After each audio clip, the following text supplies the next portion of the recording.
Good morning all. Today I'm going to be installing the sensors into the water tanks. So I've looked around at all sorts of water sensors, and what I've found is these Horst Miracle Probes. I've been reading a lot about each of them, and these ones seem to be good. Now, as you can see, they've got long sensors that come out from the tank, so there's less likelihood of getting false readings. Now, this is a grey water one and a fresh water one, and they also have black water ones. Now, the difference between the black water, the black tank and the grey tank, these are the two probes. So the grey water is this probe, and the black water has a little hood on it. So when you put it into the tank, the hood sits above it, and then if there's any toilet paper or anything or crap that gets that was a bit of a pun. Anyway, if anything gets over the top, it doesn't affect the sensor being read. So they're the two different probes that you get. Now, putting them into the tanks, I've found it hard to find any information about whereabouts they should be positioned in the tanks. I have found one spot that had a little bit of a diagram.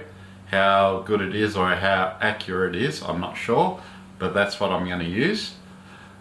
I'll link the description to the probes and also that diagram of where to put the probes below, so you can have a look and see if that helps you. So if you're creating new tanks, if you're getting new tanks and you want to put some probes in, these are supposed to be really good. Now, if you're using existing tanks that have already got sensors in here and you want to replace them, they are a common 3/8 connection, so they should be able to take the old ones out and put these ones straight back in. Depending on what tanks you've got and how you have it set up, you'll have a ground, a 1/3, 2/3 and full sensor. Otherwise you can have a ground, a empty, quarter, half, 3/4 and full, which is what I'm going to do. So that's why I've got those sensors. I've got enough to do that. We'll start to do that on the black water tank first, as it's out, because I had to if I can find it and show you.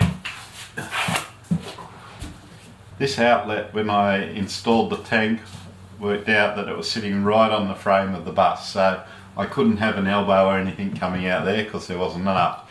So I took it back to Hans from Award Tanks. If you need tanks, he's the guy to go and see. I'm not endorsed by him or anything like that. I just like his what he's done for me. I've rung Hans up. He's said bring it back in. So what he's done, he's put another one in here at the end of the tank where I've got space to put an elbow in. G'day all, here's an update of how I'm going with the water sensors. Of course the black tank is wider at the bottom to the top. I've measured from the top of the tank down on this line here and made that the bottom of the tank all the way along, because that'll be the same distance from the top to the bottom of the tank. I've also measured up to the next line, which is where I'm going to take all my measurements from, because that's above the outlet tank here.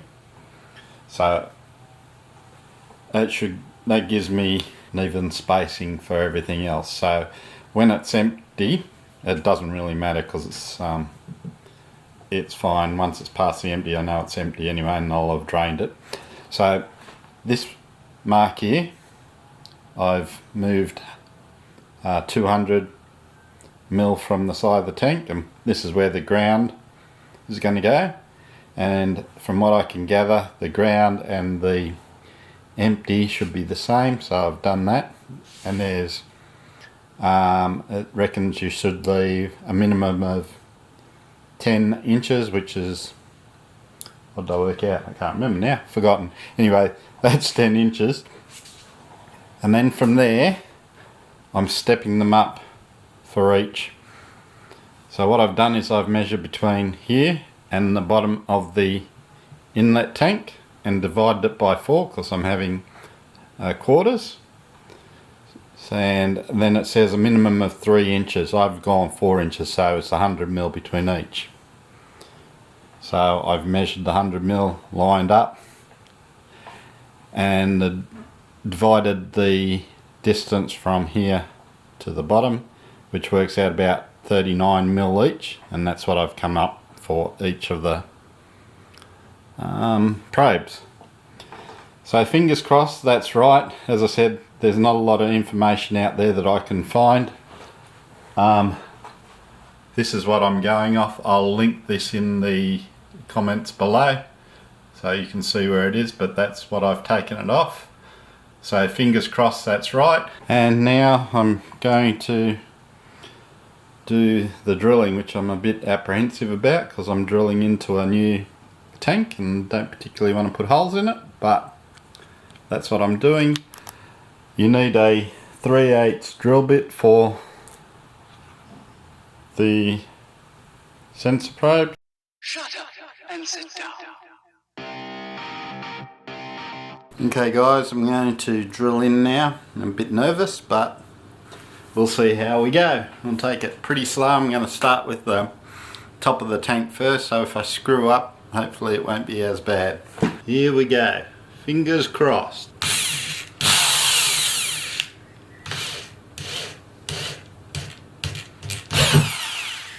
So here's the first hole. I'm just going to clean it up and see if the probe fits in. Okay, the first one is in. Seems to be okay. It's nice and tight. You don't want to over tighten them because if you over tighten them the rubber seal will pull out, so you've got to leave it there. Now with the Blackwater tank, I'll see if I can show you by going in a little bit tighter. If you have a look, this little notch, the unnotched part or the top of it is got to be facing up because that's where the hood of the probe is inside the tank. If the notch part is at the top, you've got it the wrong way around, so you've got to make sure that notch is at the bottom for these probes for the Blackwater. So now I've done that, I'm going to crack on and do the others now. All going good, we should have this tank done in a few minutes.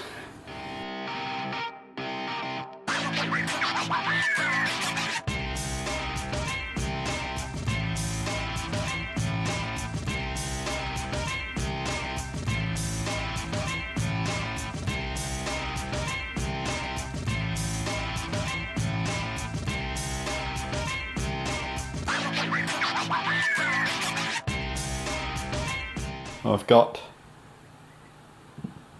all the sensors in now for the Blackwater tank. What I'm going to do is I'm going to go down to Bunnings and get some plugs to plug into the inlets and the outlets, and then I'm going to fill it up with water and see if these leak or not. If they don't leak, we're all good and I can put the tank in and we are good. So I filled the Blackwater tank up with water to see whether there's any leaks from the sensor probes I put in, and at the moment there's no leaks coming out of any of them, which is excellent. So it means the seals are all working great. I've also sealed up this outlet as it was wrong, so I've just put some plumbing tape on it.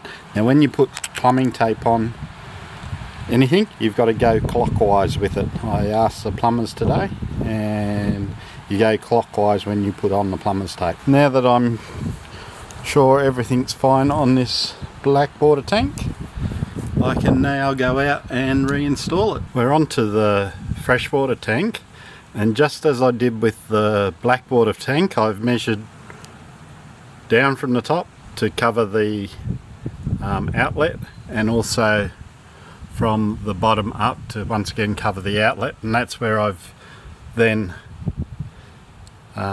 measured in between those two lines and divided it by 4 to get my 4 sensors, plus the empty and the grounder on the bottom one. So I've got them all taped off, as you can see. I'm going to have to drop this tank because I can't get in here to drill this one or this one, and I may struggle with that one.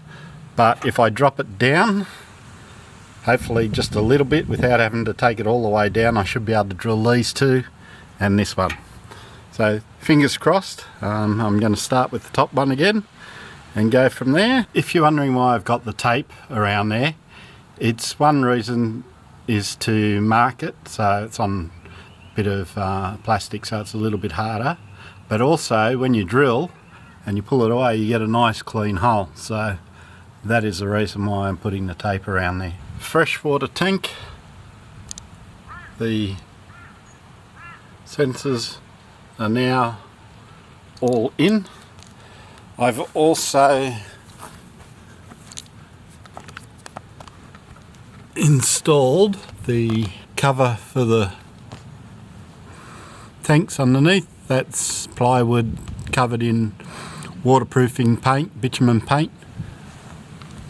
It's pretty secure in there, so that should just give it a little bit more protection just in case something flicks up. And I've done that on the black water as well, with the sensors all in there.